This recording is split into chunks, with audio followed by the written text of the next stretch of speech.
오늘 이 시간에는 사도행전 16장 25절부터 34절까지 말씀을 통해서 복음의 진수 세 번째 시간입니다. 간절한 고백이라는 주제를 가지고 함께 은혜를 나누도록 하겠습니다. 우리가 두 주에 거쳐서 같은 본문의 말씀을 가지고 복음의 진수라는 주제로 함께 말씀을 나누었어요. 기억나시는지 모르겠습니다. 첫째 주에는 보고 들어라 라는 주제로 말씀을 나누었고요. 두 번째 주에는 절망으로부터의 시작이라는 주제로 말씀을 나누었습니다. 그리고 오늘 세 번째 시간인데요. 간절한 고백이라는 주제로 말씀을 나누고자 합니다. 소망하기는 오늘 나눌 말씀을 통해서 하나님 앞에 섰을 때 아무런 가능성조차 없는 죄악된 우리들이 진심 어린 마음으로 하나님의 음성을 간절히 소망하면서 구원을 갈망할 수 있는 그런 성주교회 성도님들의 그런 은혜의 시간이 되셨으면 좋겠어요. 이 간절한 고백이 누구의 고백이요? 나의 고백. 하나님을 향한 우리의 고백이 되길 원하는 마음으로 말씀을 들으셨으면 좋겠어요. 왜냐하면 하나님은 우리의 고백을 그냥 흘려 들으시는 분이 아니라 마음 깊이 들어주시고 우리를 지명하여 불러주시는 분이시기 때문에 그렇습니다. 믿으십니까? 이 간절한 고백으로 주님을 사모할 수 있는 우리 성주교회 성도들이 되시길 바랍니다. 오늘은 말씀을 시작하면서 우리가 2주 동안 말씀의 주인공이 누구였죠? 바울이었습니까? 실라였습니까? 네, 간수였잖아요. 오늘은 간수의 모습을 제가 픽션을 좀 가미해서 이야기 형식으로 풀어서 좀 말씀을 드리고자 합니다. 그러니까 성경에는 이 간수의 심정이 고스란히 담겨져 있진 않지만 제가 상상을 조금 해서 이렇게 한번 풀어서 이야기를 한번 말씀을 드려볼게요. 본문에 등장하는 간수는 야밤에 피곤했는지 잠시 잠이 들었습니다. 그런데 잠시 잠이 든 사이에 큰 일이 벌어지고 말았습니다. 갑작스러운 지진이 일어나면서 감옥의 모든 옥문이 열려버린 것이죠. 더군다나 옥문만 열린 것이 아니라 죄수들을 묶고 있던 형태도 모두 다 풀려버리고 말았습니다. 깜짝 놀라 눈을 뜬 간수는 옥문이 모두 열려있는 모습을 보고선 절망했어요. 왜냐하면 당시 로마의 법에 따른다면 도망친 죄수들을 잡아오지 않으면 그 죄수의 형을 그 간수가 대신 져야만 했는데 죄수가 한두 명이겠습니까? 결국에는 뭐만 남아있는 거예요? 이 죄수의 형을 다 받는다라는 것은 죽음을 의미하는 것과 다름이 없었기 때문에 절망할 수밖에 없었습니다. 그래서 간수가 어떻게 하냐면 절망 가운데 칼을 뽑아 자결을 시도합니다. 더는 살 수 있는 소망도 살 의미도 없어졌기 때문이죠. 수많은 사람들 앞에서 그 많은 죄수를 놓쳐버린 죄를 힐난받게 될 거예요. 그렇게 사람들 앞에서 비참한 모습 가운데 죽을 밖에야 그 자리에서 즉시 자결을 하는 것이 덜 고통스러울 것만 같았습니다. 그래서 간수는 스스로 자결하리라 그렇게 결단을 했던 것이죠. 그러자 간수가 어땠을까요? 혹시 죽음의 그 순간에 서본 분이 아직 안 계시겠죠? 저는 이제 내 혈관 문제 때문에 저도 이제 시술하러 들어가는데 파노라마처럼 쭉 지나가더라고요. 지금까지 살아왔던 죄송해요. 제가 이런 말 하니까 좀 뭔가 이상한데 순간 지나가더라고요. 그렇지 않았을까 싶어요. 지금까지 살아왔던 삶이 마치 주마등처럼 머릿속을 스쳐 지나갔을 것 같아요. 자기가 죽은 후 남겨진 사랑하는 가족들 또한 그런 모습들 눈앞이 아마 아른거리지 않았을까 그렇게 상상이 됩니다. 하지만 절망에 빠진 간수에게는 다른 선택지가 없었습니다. 아침에 밝아와서 로마의 간수들이 와서 이 현장을 보게 되면 어떻게 되는 거예요? 잡혀가서 아주 모진 어떤 고통을 겪어야만 했기 때문에 간수가 할 수 있는 최선의 선택은 칼을 뽑아서 자결하는 것이었습니다. 그래서 간수는 칼을 뽑아 눈을 꼭 감고 자신의 몸에 칼을 가져다 댔습니다. 그리고 크게 한숨을 내쉬고 자결을 시도하기 위해 칼에 쥐고 있던 손에 힘을 주기 시작했습니다. 그런데 바로 그 순간에 믿을 수 없는 일이 벌어진 거예요. 다 도망친 줄만 알았던 이스라엘 죄수 2명이 내 몸을 상하게 하지 마라 그렇게 크게 외치면서 자신을 막아선 것입니다. 그리고 더 놀라운 사실은 그런 이스라엘 죄수 뒤로 다른 죄수들도 그 자리에 서 있었던 것이죠. 모두 다 여기에 있습니다. 모두 다 여기에 있습니다. 믿을 수 없는 기적이죠. 이제 스스로 자결을 하지 않아도 되는 거예요. 그들을 어떻게 하면 되는 거예요? 다시금 감옥에 가두면 됩니다. 그러면 아무런 문제가 없었다는 듯이 그냥 지나칠 수도 있는 문제가 된 거예요. 어떻습니까? 보통은 이렇게 이야기가 흘러가야 상식적이에요. 간수가 자결하려고 했던 이유는 죄수들이 도망쳤을 것이라 판단했기 때문입니다. 그런데 죄수들이 도망치지 않았고 도리어 자결하고자 하는 자신을 말리면서까지도 다 여기에 있다라고 이야기를 한 거예요. 곰곰이 한번 생각해 보세요. 만약에 보통의 간수라면 어떻게 행동했겠습니까? 상상 안 해보셨죠? 빨리 넣어야지. 네, 빨리 붙잡아가지고 다시금 형틀에 묶어서 옥문에 가두어 두는 것이 아주 상식적인 행동이지 않겠습니까? 그렇게만 된다면 지금까지 있었던 일들은 마치 아무런 일도 없었던 것처럼 해결되는 일이 상식적인 선의인 거예요. 그런데 간수는 상식 밖의 행동을 하기 시작합니다. 우리 본문 29절과 30절 말씀 우리 성도님들이 함께 읽어주셨으면 좋겠습니다. 시작. 간수가 그들을 향하여 지어들어가 나와서 설명하며 발과 신라 앞에 엎드리고 그들을 데리고 나가 이르되 선생들이여 내게 어떻게 하여야 구원을 얻으리까. 아멘. 보십시오. 이게 상식 밖의 행동이거든요. 상식선이면 저희 아내가 이야기했던 것처럼 빨리 붙잡아다가 옥문에 가둬드리면 아무 문제 없이 그냥 흘러가 버리는 기적이죠. 그런데 간수가 취한 행동은 놀랍게도 다시금 죄수들을 감금하는 상식적인 행동이 아니었어요. 그런 급박한 상황 가운데서 간수가 선택한 행동은 놀랍게도 자신의 죽음을 가로막아선 이스라엘 죄수 앞에 엎드려서 이러한 고백을 한 것입니다. 어떻게 하여야 구원을 받을 수 있습니까? 어떻습니까? 성도님들이 이런 간수 행동이 이해가 되십니까? 그렇다면 여기서 우리가 조금 더 깊이 묵상해 보셔야 돼요. 무엇이 간수를 이처럼 행동하게 만들었습니까? 왜 간수가 이런 행동을 했을까요? 한번 상상해 보셨습니까? 이게 굉장히 중요하거든요. 성경을 볼 때마다 우리가 계속 퀘스천, 질문을 던져봐야 돼요. 왜 상식 밖의 행동을 했을까? 바로 이 지점에서 우리는 지난 첫 시간에 나누었던 복음의 본질의 첫 번째 말씀이 왜 중요한지를 알 수가 있어요. 곧 보고 듣는 것이 왜 복음의 시작인지를 명확히 알 수 있는 대목인 것입니다. 간수는 자기 자신의 죽음을 가로막아선 바울과 실라를 통해서 지금까지 무엇을 보았겠습니까? 성도님들은 간수가 지금까지 바울과 실라를 통해서 무엇을 보았고 무엇을 들었다고 생각하십니까? 답은 쉽죠. 간수는 지금까지 하나님의 사람들을 통해서 뭘 본 거예요? 하나님을 본 거예요. 하나님의 사람들을 통해서 하나님을 본 것입니다. 바울과 실라는 간수가 생각하기에도 억울해 보일 정도로 심한 매질을 당한 후에 가장 깊은 감옥에 갇혔습니다. 분명히 보통 간수라면 부득부득 이를 갈면서 억울해할, 분노해야 할 그런 상황 속에 처해 있었습니다. 그런데 바울과 실라가 좀 달랐던 거예요.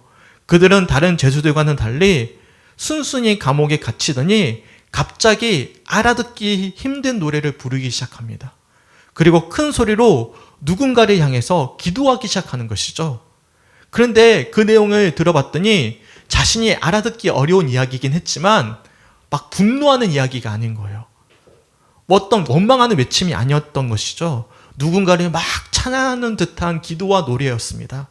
지금까지 자신이 한 번도 겪어보지 못했던 간수의 어떤 죄수의 행동이었던 것이죠.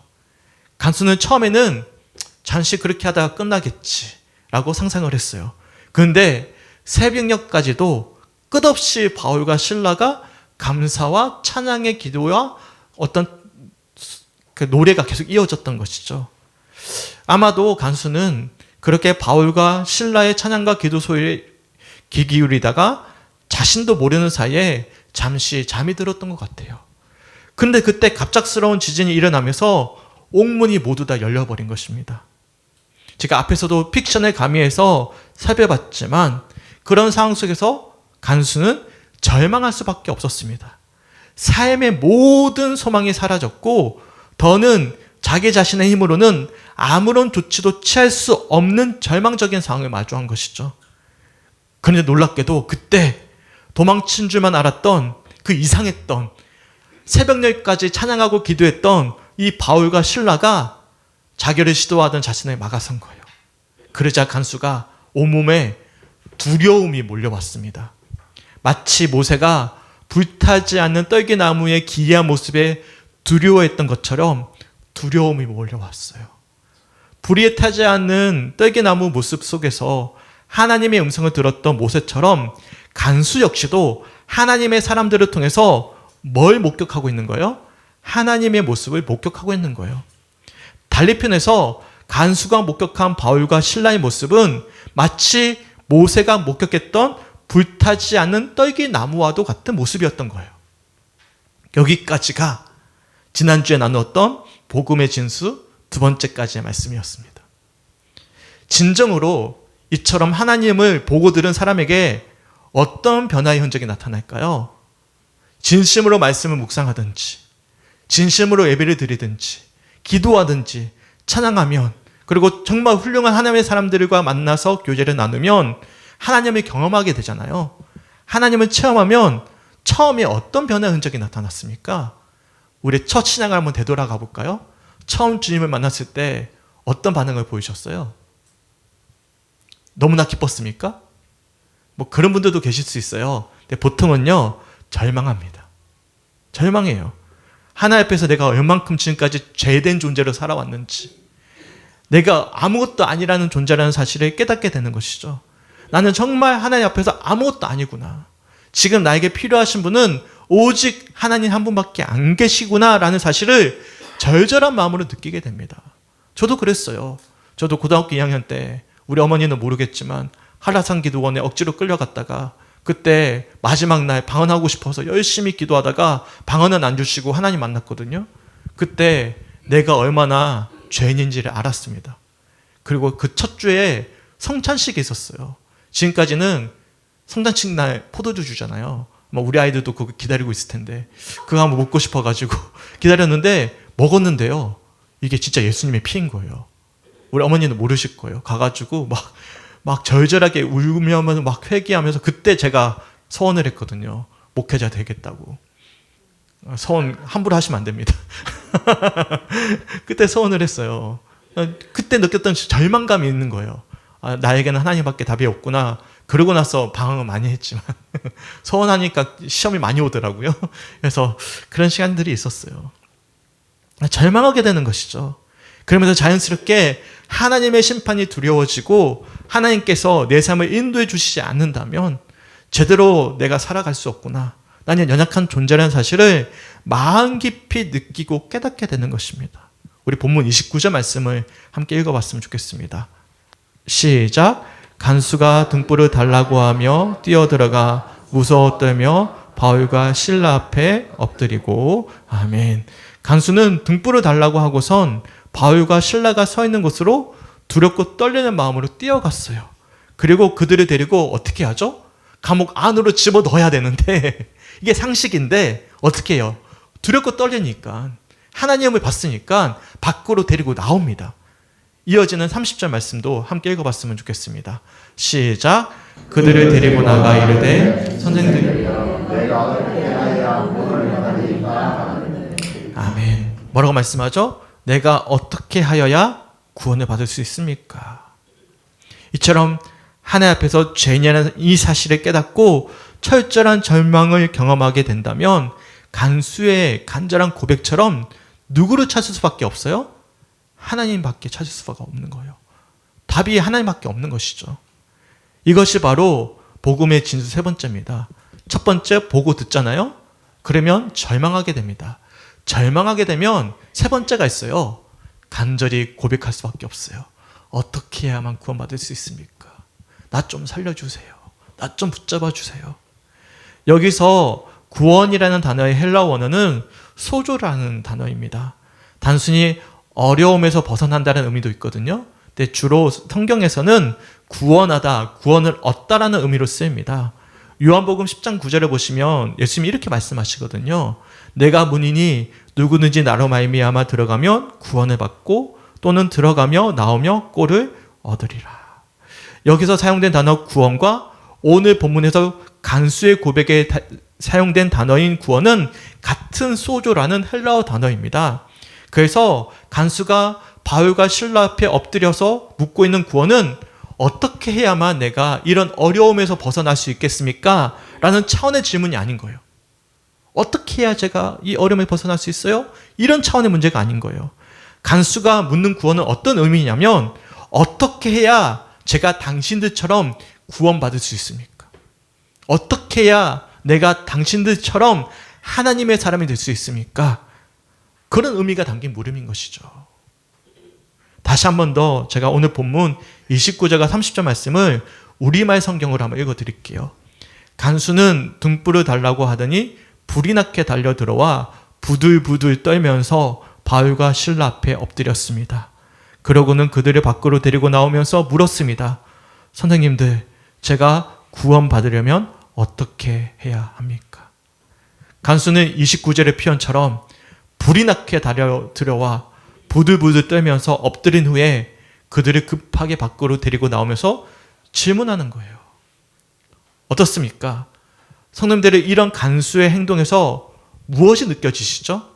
정말 간절하고도 절절한 이 간수의 어떤 긴박하고도 간곡한 심정이 느껴지지 않으십니까? 이처럼 간수에게 있어서 내가 어떻게 하여야 구원을 받을 수 있습니까? 라는 질문은 그냥 궁금해서 의문의 차원의 어떤 물음이 아니었던 거예요. 생애의 결단이 담긴 진실하고도 간절한 고백이었음을 우리들이 알 수가 있는 거예요. 그리고 이러한 모습이야말로 정말 하나님을 보고 들은 사람들이 절망할 때 하게 되는 어떤 고백이죠? 간절한 고백이라는 사실입니다. 어떻습니까? 우리 성도님들은 진심으로 하나님 앞에서 절망감을 느껴보신 경험이 있으십니까? 하나님 앞에서 내가 얼마나 추악한 죄인인지, 내가 정말 아무것도 아니란 사실을 느껴보신 경험이 있으십니까? 그리고 그런 절망의 뒤를 이어서 어떻게 하면 진정으로 내가 구원받을 수 있을까? 내가 천국 백성이 될 수 있을까에 대한 물음으로 하나님 앞에 간절히 엎드려 간구하고 고백해 보신 경험이 있으십니까? 정말 이런 고백과 절망 없이 지금까지 신앙생활을 해오셨다면 신앙생활 하신 게 아니에요. 교회에 그냥 다니신 거예요. 나는 정말 진짜일까? 나는 정말로 구원의 확신 가운데 진정한 그리스도인으로서의 삶을 살아내고 있었는가를 진지하게 물어보셔야 됩니다. 왜냐하면 이런 절망과 간절한 고백이 없이는 하나님을 만날 수가 없어요. 마틴 로이드 존스 목사님 아마 아시는 분들도 많이 계실 텐데 이 목사님이 쓰신 회개라는 책에 보면 아주 단호하게 이렇게 이야기합니다. 나눠드린 이제 유인물에도 있어요. 제가 한번 읽어드릴게요. 자신의 삶에서 진정한 회심을 체험하고 하나님의 능력과 은혜를 맛본 사람들은 누구나 회개의 표징을 드러냈습니다. 그러므로 저는 회개 없는 구원은 없다고 서슴지 않고 말씀드립니다. 회개의 필요성이야말로 성경이 논쟁하지 않는 절대적인 것 중 하나입니다. 회개하지 않으면 구원을 알 수도 체험할 수도 없습니다. 회개는 필수적인 단계이자 첫 번째 단계입니다. 회개 없는 구원은 없다라는 거예요. 이게 마틴 로이드 존스 목사님의 분명하고도 확실한 거예요. 그러니까 교단들마다 교리적인 차이는 있거든요. 근데 회개 없는 구원을 이야기하는 교단은 없습니다. 이처럼 우리가 살펴봤던 복음의 진수 두 번째 말씀, 절망으로부터의 시작, 그리고 오늘 간절한 고백을 함께 묶어서 한 단어로 제가 표현해 드릴게요. 이 절망으로부터 시작되어진 간절한 고백을 뭐라고 이야기할 수 있냐면 따라해 볼까요? 회개. 네, 회개라고 할 수 있어요. 절망할 때 고백하게 돼요. 이 고백은 어떤 고백입니까? 회개의 고백입니다.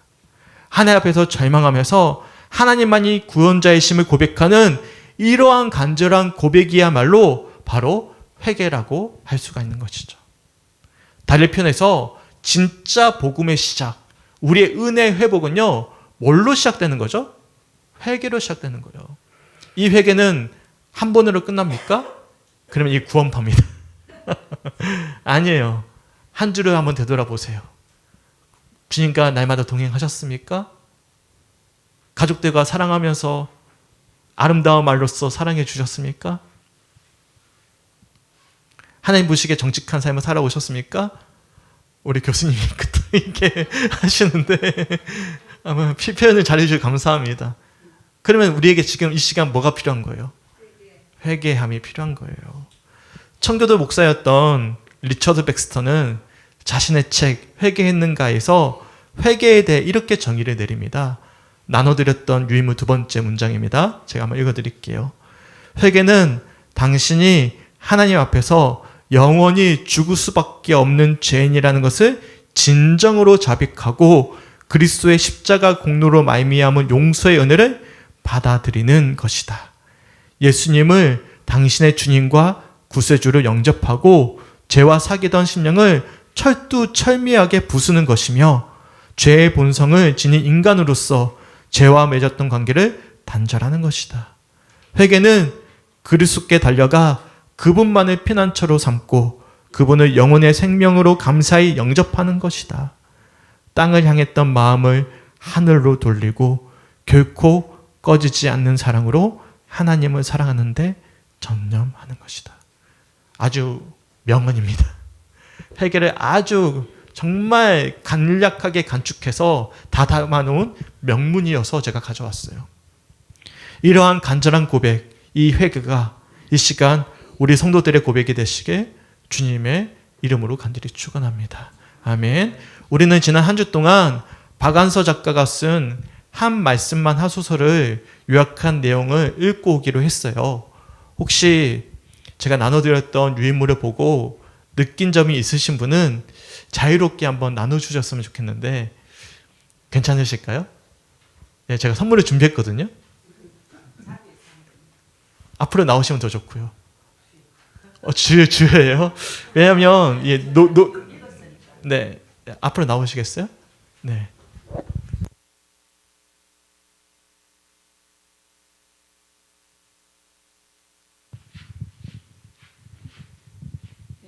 목사님이 읽으라고 해서 단숨에 그냥 가서 읽었는데 그걸로는 좀 부족하더라고요. 그래서 유튜브를 찾아봤습니다. 그리고 박완서는 보통 그냥 잘 알고 있던 작가지만 그분은 가톨릭 신자고, 그리고 이 한 말씀만 하소서는 가톨릭 신앙지 같은데 거기 연재된 일기입니다. 아들을 잃었습니다.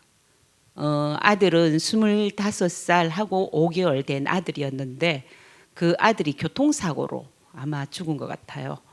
그러고 나서 하나님을 원망하면서 막 철저하게 하나님을 부인도 했다가 죽였다가 하면서 쓴 말씀이거든요. 결국은 근데 이 박완서 작가가 쓴 일기에서 보면 하나님께 돌아옵니다.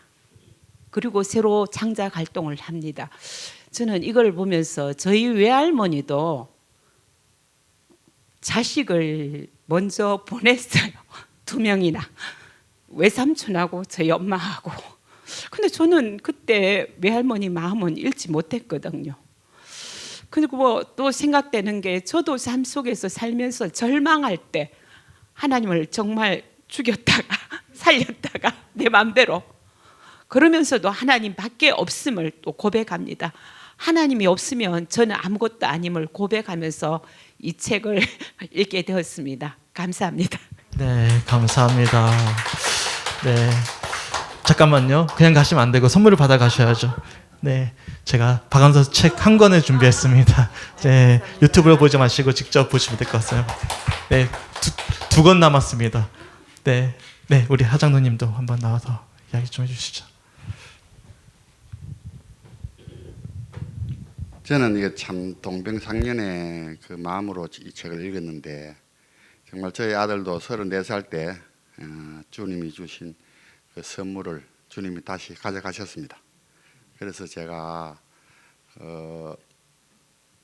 이 책을 읽으면서 눈물도 흘리고 했는데 참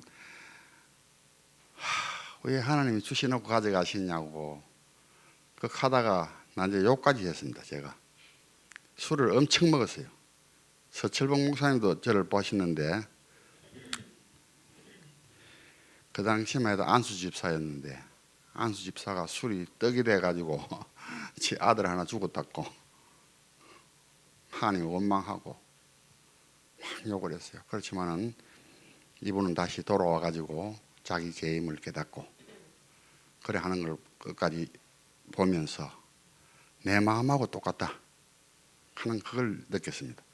사실 자식을 안 잊어본 부모들은 그 심정을 모릅니다. 저는 정말로 TV에나 나오는 참 그런 말 이제 내한테 닥칠 줄은 꿈에도 몰랐습니다. 그런데 그런 아픔을 겪고 했지만은 그것이 난주 힘이 돼서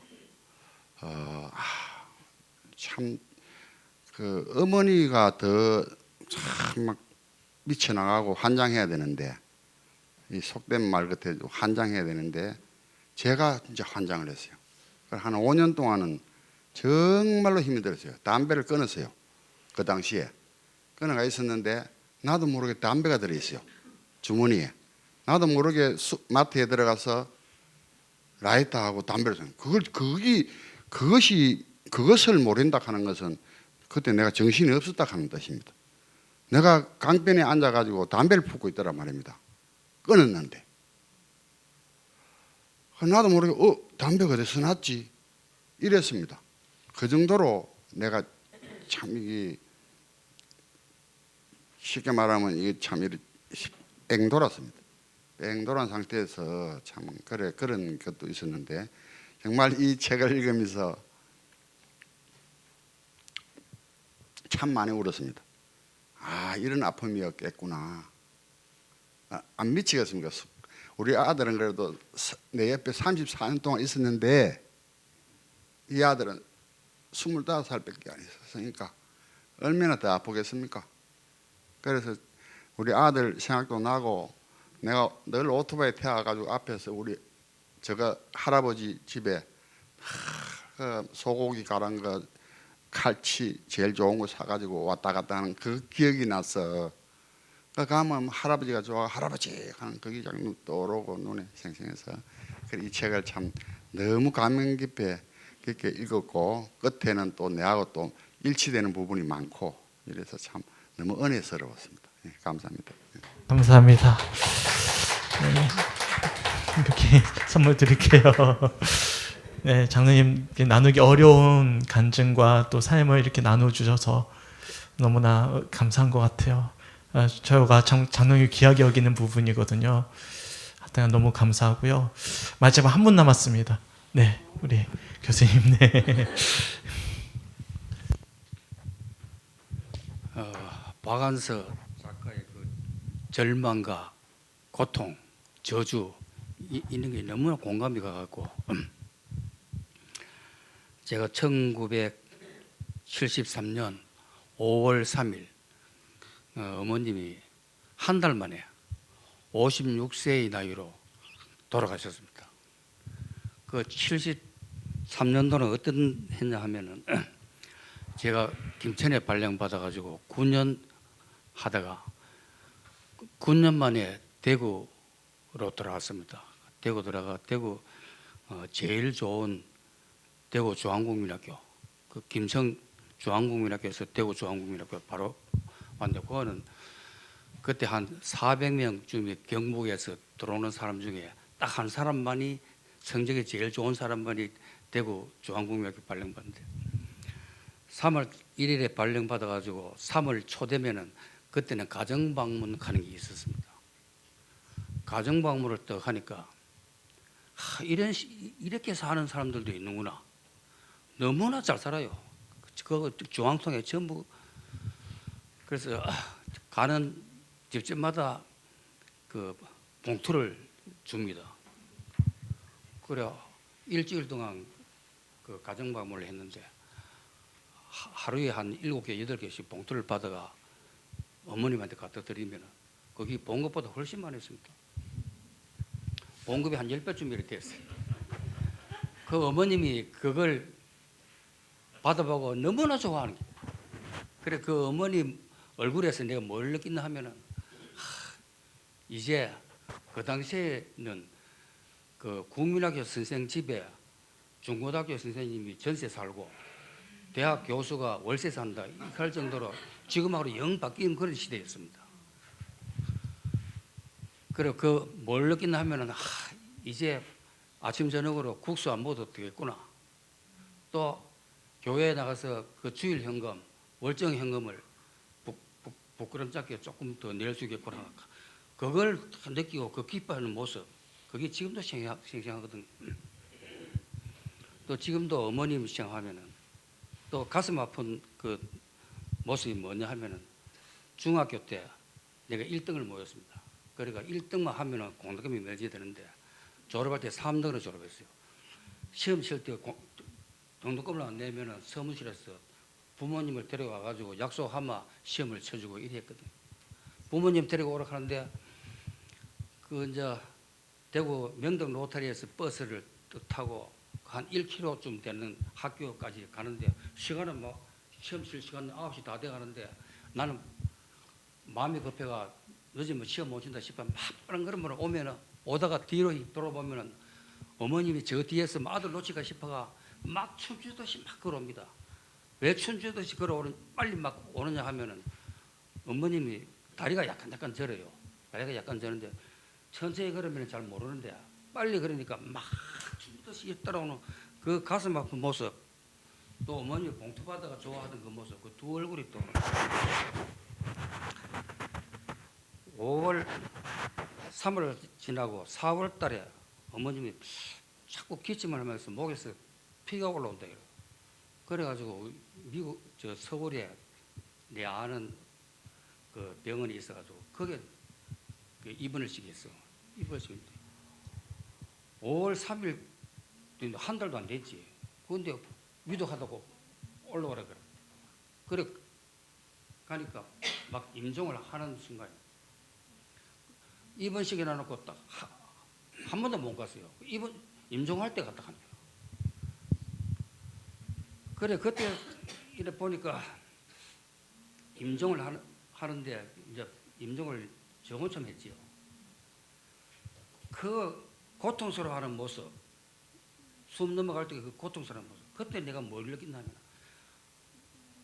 우리 어머님처럼 이렇게 한평생 열심히 살고 교회 현금은 많이 모였지만 정말로 열심히 교회 믿고 이랬으면 천사님들이 영접해가지고 가면은 이렇게 고통스럽게 편안한 얼굴로 가야 되는데 이렇게 고통스럽게 갈 수 있나? 이 회의가 그래 그 시신을 앰뷸런스에 싣고 대구로 내려왔습니다. 내려오면서 내가 정말로 하나님은 죽었다, 하나님 없다. 이렇게 저 같은 경우에도 이렇게 점심도 먹어본 적이 없어요. 이렇게 고생해가지고 그래가지고 이제 9년 만에 대구 가서 가족들하고 이제 편안하게 잘 살 수 있겠구나. 그리고 한평생 고생하다가 이제 좀 살 수 있는데 이렇게 한 달 만에 이런 벌을 하나님이 있을 수 없다. 비통하게 부르짖으면서 절망을 하고 저주를 했습니다. 그때부터 교회에 내가 발을 딱 끊었습니다. 그게 50년 전입니다. 그래 지금 가만히 생각하면 하나님이 절망과 고통 저한테 그렇게 준 하나님. 또 어떻게 생각하면 내가 이제 결혼해가지고 자식들 서인데 그 자식들 통해서 내가 그 희망과 즐거움과 기쁨을 맛보게 했던 또 하나님. 또 50년 만에 다시 그 교회로 불러줬던 하나님. 내가 진짜 막 하나님 앞에 간절하게 매달린 것은 전번에 한번 이야기했지만은 그 중학교 3학년 때 고등학교 못 가가지고 종치면서 막 부르짖었던 그때 간절하게 매달렸거든요. 그걸 들어주셨나 싶은 그런 생각이 그래서 또 공발길을 열어주고 이 모든 것이 어머님의 그 눈물 어린 기도를 얼마나 많이 했겠어요.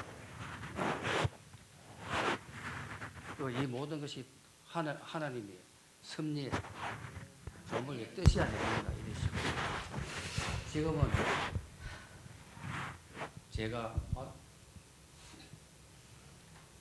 하나님을 믿어서 천당에 간다 이런 생각보다는 내가 우리 성도님들과 이웃과 살아가면서 예수님의 얼굴을 자꾸 닮아가려고 노력하고 내 마음속에서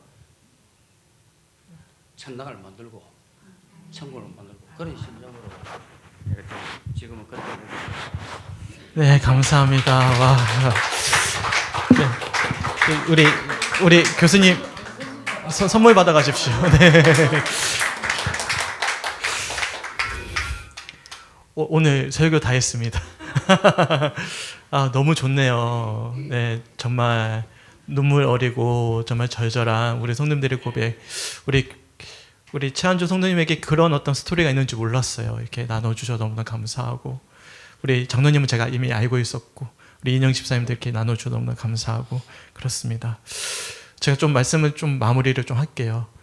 남편을 잃은 박완선 작가는 5남매 중에 유일한 아들을 잃고선 절망했어요. 비록 그녀는 카톨릭 신자였지만 하나님을 향해서 그리고 예수님을 향해서 절규해야만 했습니다.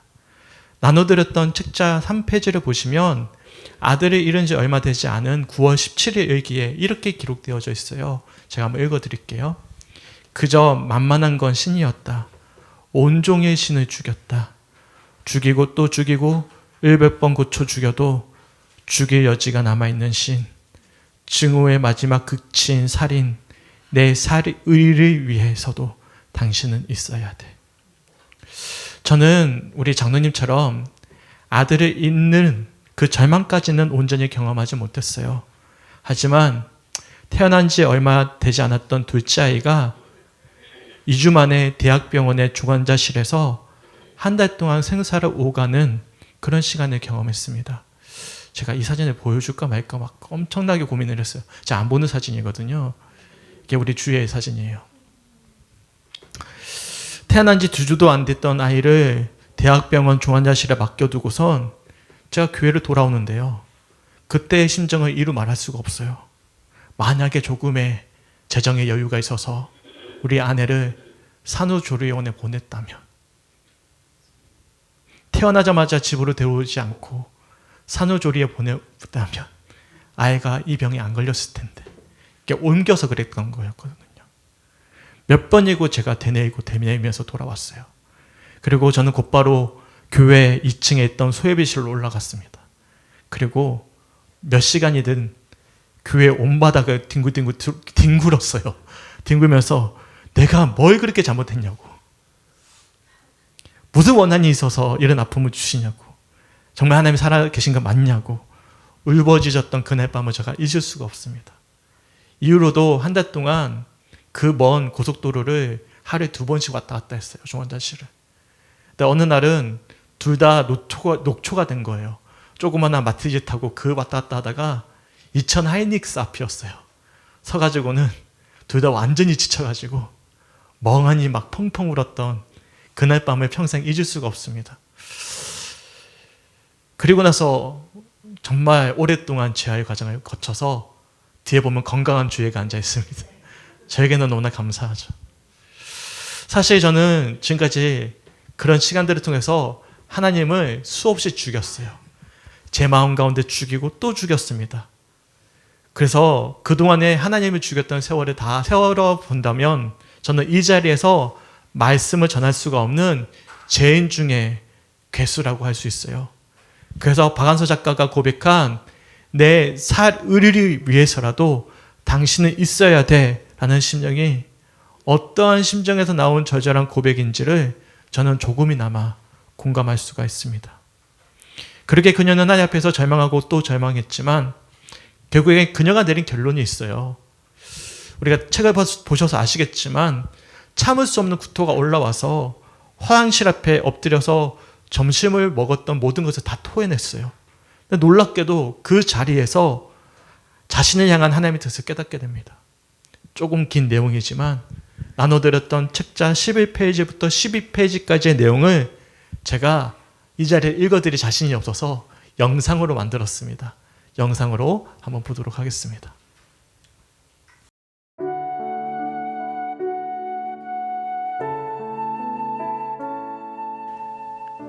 마침내 가슴에 걸린 빗장이 부러지는 것처럼 격렬한 통증이 오면서 점심 먹은 걸 고스란히 토해냈다. 복통이 없어지자 내 존재도 소멸한 것 같았다. 완벽한 평화였다. 고통도 남아있지 않았지만 기운도 남아있지 않았다. 나는 변기에 가장자리를 양손을 짚고 무릎 꿇은 자세로 꼼짝도 할 수가 없었고 아무 생각도 할 수가 없었다. 얼마만이었을까 한 생각이 떠올랐다. 텅 빈 머리에 갑자기 떠오른 생각이어서인지 그건 내 머리에서 나온 생각이라기보다는 계시 같은 느낌이 들 정도였다. 미사 시간에도 기도 시간에도 산책하면서도 긴긴 밤잠 못 이루면서도 신에 대한 내 물음은 딱 한 가지였다. 도대체 내가 무엇을 그렇게 크게 잘못했기에 이런 무서운 벌을 받아야 하느냐는 질문이라기보다는 포악이요 항의였다.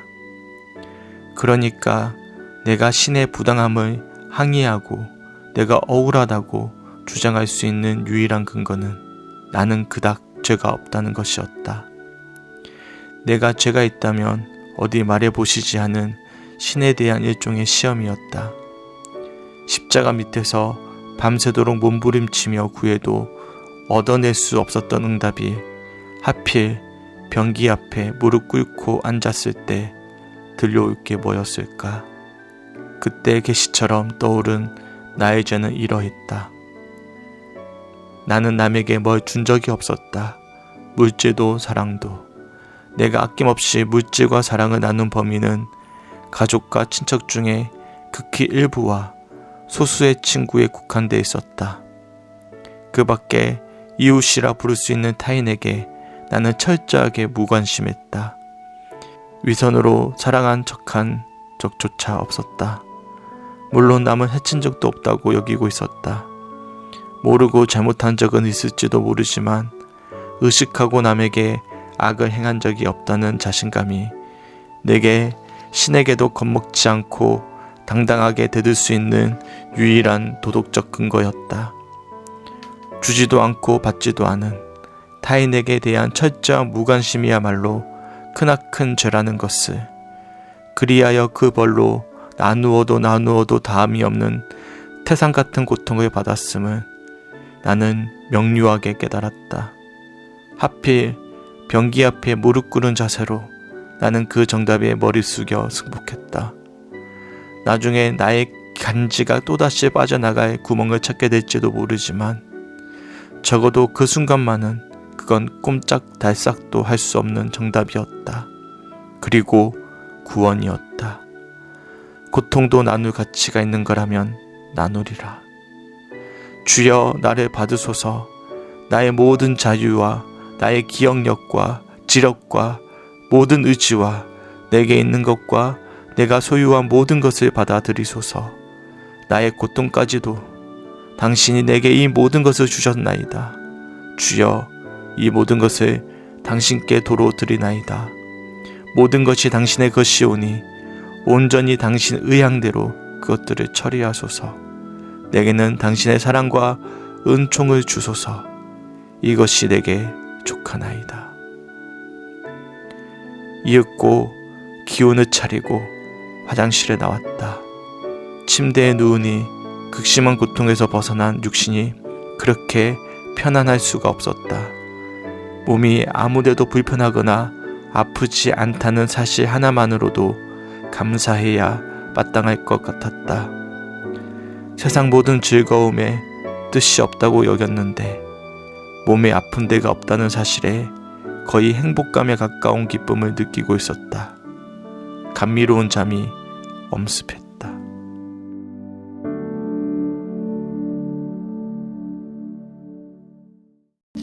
절망 가운데 나온 그녀의 고백은 인상 깊었어요. 그러니까 철저하게 그가 절망 가운데 하나님께 항의했을 때 그녀가 깨닫게 된 것은 회개였습니다. 내가 지금까지 하나님께 뭘 잘못했을까? 아무리 물어봐도 죄가 없는 거예요. 그런데 하필이면 번기 앞에서 그가 느낀 것은 하나님의 사랑으로 사랑하지 못하였던 자신의 완악했던 마음이 보인 거예요. 그리고 그가 고백하는 고백은요, 온전한 회개의 고백이었습니다. 그러니까 우리가 절망하게 됐다면 뭘 하게 되는 거예요? 하나님, 나는 죄인입니다. 하나님밖에 답이 없습니다. 나를 살려주시옵소서 고백하게 되는 거예요. 그래서 제가 읽었던 책의 가장 은혜가 됐던 구절이 이런 구절이었습니다. 함께 읽어봤으면 좋겠어요. 그리고 우리의 고백이 되었으면 좋겠습니다. 시작. 주여 나를 받으소서. 나의 모든 자유와 나의 기름욕과 지력과 모든 의지와 내게 있는 것과 내가 소유한 모든 것을 받아들이소서. 나의 고통까지도 당신이 내게 이 모든 것을 주셨나이다. 주여 이 모든 것을 당신께 도로 드리나이다. 모든 것이 당신의 것이오니 온전히 당신 의향대로 그것들을 처리하소서. 내게는 당신의 사랑과 은총을 주소서. 이것이 내게 족하나이다. 고통도 나눠야 된다면 나도 나누겠습니다. 저는 박완서 작가가 남은 생애를 그런 마음으로 글을 썼을 것이라 생각해요. 아들을 잃은 그 고통을 도리어 하나님의 사랑으로 승화시켜서 그녀가 남긴 글들이 너무나 아름답거든요. 다들 아시죠? 그녀가 남긴 글들이 이후로는 정말로 아름다운 하나님을 찬양하는 시들로 가득합니다. 고통도 나누라고 한다면 나누겠습니다. 그녀의 온전한 회개의 삶 속에서 이루어진 아름다운 그녀의 삶이었음을 비록 가톨릭 신자였지만 그녀의 삶을 통해서 볼 수가 있습니다. 기억하시기 바랍니다. 절망한 이들이 고백할 수 있는 유일한 간절한 고백은 무엇입니까? 우리의 참된 소망이신 하나님을 찾는 것입니다. 우리의 구원자가 되시는 예수 그리스도의 은총을 갈망하는 것입니다. 그리고 오늘 이 시간에도 우리와 함께하고 계시는 성령 하나님의 인도하심을 사모하는 것입니다. 믿으십니까? 이 간절한 고백은 이 고백에 하나님의 응답이 이루어집니다. 너는 내 것이다. 내가 너를 지명하여 불렀나니 너는 내 것이다. 내가 앞으로 너의 참을 책임져 주겠다. 너와 함께 하겠다 말씀하십니다. 소망하기는 그 고백을 가지고 함께 찬양하며 나갔으면 좋겠습니다. 제가 나눠드렸던 주보사의 간지에 뒤에 보시면 나의 안에 거하라 라는 찬양이 있습니다. 제가 가사를 한번 읽어드릴게요. 나의 안에 거하라. 나는 내 하나님이니 모든 환난 가운데 너를 지키는 자라. 두려워하지 말라. 내가 널 도와주리니 놀라지 마라. 내 손 잡아주리라. 내가 너를 지명하여 불렀나니 너는 내 것이라. 내 것이라. 너의 하나님이라. 내가 너를 보배롭고 존귀하게 여기노라. 너를 사랑하는 내 여호와라. 정말로 절망 가운데 간절히 고백하는 이들에게 주님은 나의 안에 거할 것을 말씀하십니다. 소망하게는 오늘 나눠주었던 이인영 집사님, 하성덕 장로님, 우리 교수님까지, 찬조 성도님까지, 우리 그 외에 우리 모두 다 주님 안에 앞으로 온전히 거함으로 주님과 동행하는, 그렇게 내가 받은 그 사랑과 아픔을 이제는 승화시켜서 예수의 사랑으로, 저 교수님 이야기 참 감동됐거든요. 예수님의 얼굴을 닮은 삶을 살아내겠습니다. 천국을 가는 곳이 아니라 내 마음 가운데 담아두며 살겠습니다. 이 고백이 우리 성축교회 성도들의 삶의 모습이 되시길 주님의 이름으로 간절히 축원합니다. 아멘. 함께 찬양하고 기도하겠습니다.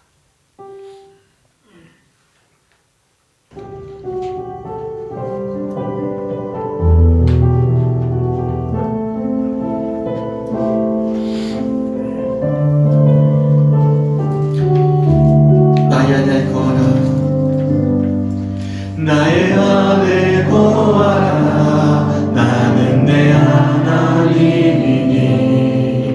모든 환난 가운데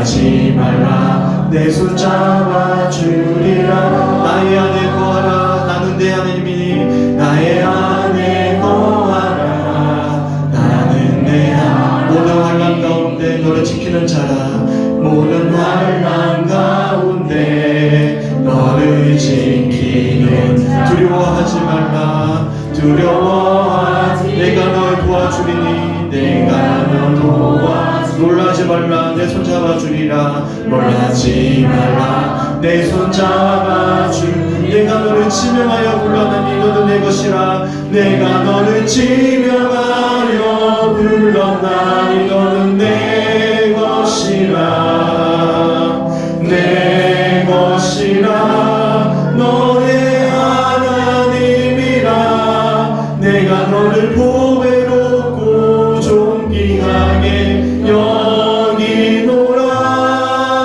너를 사랑하는 내 여호와 나의 안에 거하라 나는 나의 하나님이니 나의 안에 거하라 나는 내 모든 환난 가운데 너를 지키는 자라 모든 환난 가운데 너를 지키는 자라 두려워하지 말라 두려워하지 내가 널 도와주리니 내가 널 도와 놀라지 말라 내 손 잡아주리라 놀라지 말라 내 손 잡아주 이 시간 그 주님의 음성을 듣기 원합니다 내가 너를 지명하여 내가 너를 지명하여 불렀나니 너는 내 것이라 내 것이라 너의 하나님이라 내가 너를 보배롭고 존귀하게 여기노라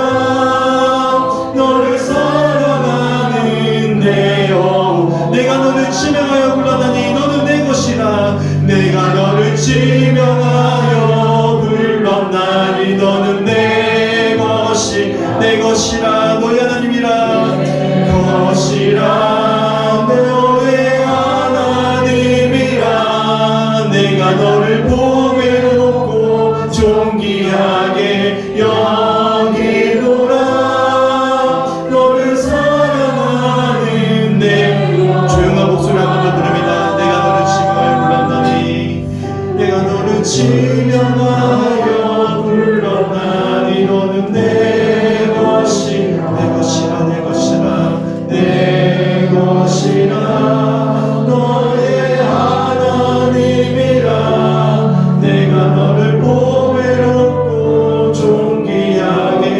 여기노라 너를 사랑하는 내 영 반주 없이 마지막으로 부릅니다 내가 너를 지명하여 불렀나니 내가 너를 지명하여 불렀나니 너는 내 것이라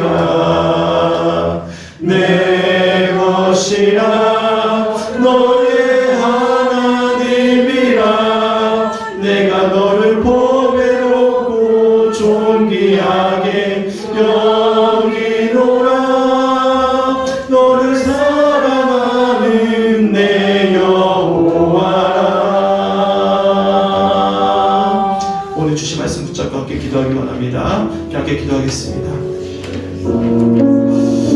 주님 아버지 이 시간 가운데 함께 하시고 잡아주시옵소서 한 번씩 하나님의 음성이 들리게 하여 주시옵소서 절망하고 절규했던 우리의 신님 가운데 내가 너를 지명하여 불렀나니 너는 내 것이다 내가 너를 너무나 사랑한다 너와 영원히 함께하겠다 말씀하시는 그 주님의 음성에 마음 깊이 새겨지게 간절히 소망합니다 간절한 고백으로 주님을 찾고 있고 갈망하는 하나님 어디 계십니까라고 외치고 있는 이들을 향해서 내가 두려워하지 말라 내가 너를 도와주겠다 모든 화면 가운데 너를 지키는 자다 내가 너를 지명하여 불렀다 내 것이다 너의 하나님이다 내가 너를 보호하고 존귀하여 여기겠다 말씀하시는 그 주의 음성이 이 시간 우리 마음 가운데 새겨지게 되는 간절히 소망합니다 우리 사랑하는 모든 성주교회 성도들의 심령 가운데 간절한 고백으로 주님을 찬양하고 갈망하고 기도하고 분과하는 성도들의 심령 가운데 그 주님 음성 가운데 구할 수 있는 삶을 수 있도록 인도하시고 붙잡아 주시옵소서 주님의 은혜 가운데 살아내는 우리 모두 될 수 있도록 인도하여 주시옵소서 하나님 찬양하며 주님을 찾고 간구하는 성도들의 삶 가운데 예수 그리스도의 참된 마음을 주님 주님만의 마음으로 말미암아 주님을 위한 진정한 그리스도들의 삶을 살아내고 우리가 주 예수를 알아가며 그 음성을 들으며 그 은혜 가운데 살아갈 수 있는 우리 모두의 삶을 인도하시고 붙잡아 주시옵소서. 아버지를 붙잡아 주시옵소서. 내가 너를 지배하려고 하는 너를 말씀하시는 그 예수님의 그 하나님의 성령님의 음성 가운데 하나님 이제는 정말로 주님과 동행하는 삶을 살아내게 간절히 소망합니다. 아버지 정말 참된 구원을 당당히 기쁘게 사랑합니다. 아버지 예수를 닮은 삶 천국과 힘에 이끌리는 삶을 살아내는 우리 모두가 되어지기 간절히 소망합니다. 아버지 우리의 고통과 우리의 아픔과 절망이 이제는 모든 이들에게 희망이요 소망으로 고백되어지고 나눠지는 삶이 되어지기 간절히 소망합니다. 주님의 인도하여 주시옵소서. 그래서 저희가 아버지를 위한 성도들의 음성에 깊이 기울여 주시고 이 시간 응답하여 주시옵소서. 하나님 너무나 감사합니다. 주의 오전 예배 말씀을 통해서 하나님 절망하고 아버지 간절히 간구하는 성도들에게 주시는 아버지의 음성, 모든 환난 가운데 너를 지키는 자다. 두려워하지 말라. 내가 너를 도와주겠다. 내가 너를 지명하여 불렀다. 너는 내 것이다. 내가 너를 보배롭고 존귀하게 여기노라. 너를 사랑하는 내 여호와다. 말씀하심에 주님 너무나 감사합니다.